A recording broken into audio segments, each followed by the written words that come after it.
आज हम सीखेंगे गुणज और गुणनखंड, यानी कि गुणज और गुणनखंड में अंतर क्या है। तो इसको हम बिना टाइम गवाए स्टार्ट करते हैं। गुणज का मतलब तो होता है किसी संख्या को किसी भी संख्या से गुणा कर दे तो उसका गुणज हो जाता है। जैसे दो के गुणज बताता हूँ मैं। दो के गुणज, दो के गुणज कौन कौन से? 2, 4, 6, 8, 10,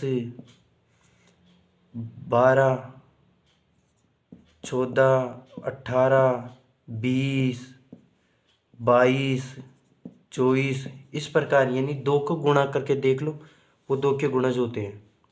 यानी जैसे मान लो 2 × 1, 2 × 2, 2 × 3, ऐसे ही चलता जाएगा। मान लो 2 × 20, 2 × 40, ये सब क्या है? टू के गुणज है।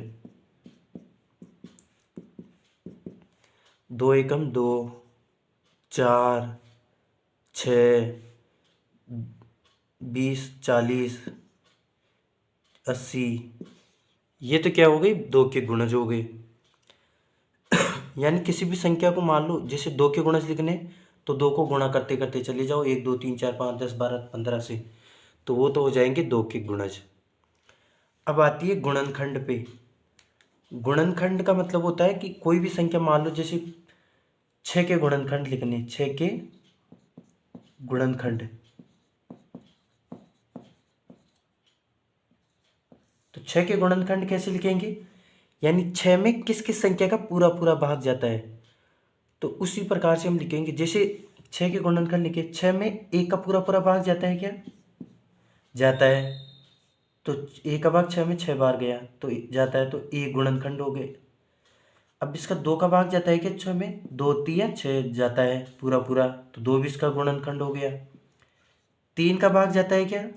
3 का भाग नहीं, 3 का भाग भी जाता है, 3 दूनी 6, 3 का भाग गया 2 बार, 6 में 3 का भाग गया 2 बार, 3 दूनी 6, ये भी इसका गुणनखंड हो गया, 3 भी। अब जैसे मान लो 6 में 4 का जाता है क्या? नहीं जाता, तो इसका गुणनखंड नहीं होगा, 4 इसका गुणनखंड नहीं है। 6 में 5 का भाग जाता है क्या? नहीं जाता, तो इसका गुणनखंड नहीं है। 6 में 6 का भाग जाता है? जाता है, तो ये इसका गुणनखंड हो गया। तो यानी 6 के गुणनखंड कौन कौन से हो गए? 1, 2, 3 और 6, तो ये इसके गुणनखंड हो गए। जैसे मान लो हमने कोई संख्या ले ली, ये ले ली 8 ले ली, तो 8 के गुणनखंड कौन कौन से हो गए? गुणनखंड, तो 8 के गुणनखंड कैसे लिखेंगे? जैसे 8 में 1 का भाग जाता है क्या? जाता है, तो 1 गुणनखंड हो गया। 8 में 2 का भाग जाता है? जाता है 4 बार, तो ये भी 2 भी गुणनखंड हो गया। 8 में 3 का भाग जाता है? नहीं जाता, 3 इसका गुणनखंड नहीं है। 8 में 4 का भाग जाता है? 4 दूनी 8, तो 4 भी इसका गुणनखंड हो गया। 5 का भी नहीं जाता, 8 में 5 का भाग नहीं जाता, तो ये 5 इसका गुणनखंड नहीं होगा। 8 में 6 का भाग नहीं जाता, 8 में 7 का भी भाग नहीं जाता, 8 में 8 का जाता है, तो ये भी इसका गुणनखंड हो गया एक प्रकार से। तो 8 को लिख देंगे यहाँ पे। तो 8 के गुणनखंड कैसे हो गए? 1, 2, 4, 8। जैसे मान लो मैं 9 का गुणनखंड लिख दूँ, 9 के गुणनखंड,